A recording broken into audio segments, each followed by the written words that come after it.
de la médecine, un outil essentiel en santé publique. Allez, on décortique ça ensemble, et on commence par ce qui se passe à l'intérieur de notre corps.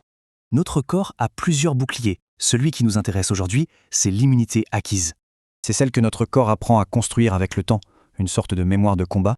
Elle peut être active quand on fabrique nos propres défenses, ou passive quand on les reçoit directement. La vraie question, c'est comment déclencher cette immunité active sans tomber malade pour de vrai. La réponse est simple, il faut créer une mémoire, comme une fiche d'identité pour chaque microbe. Une première rencontre prépare le terrain. La deuxième fois, la riposte du corps est immédiate et puissante. Et c'est justement le rôle du vaccin. Il simule cette première rencontre, mais de façon totalement sûre. Dedans, on trouve l'antigène pour l'entraînement et des adjuvants pour booster la réaction du corps. Ok, ça c'est la science.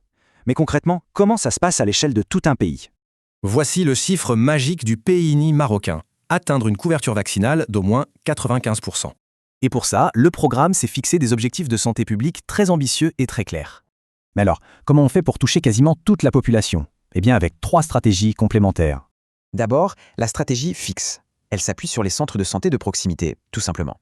Ensuite, la stratégie mobile, avec des équipes qui vont vacciner dans les zones les plus reculées. Et enfin, les grandes campagnes nationales, pour donner un coup d'accélérateur contre certaines maladies.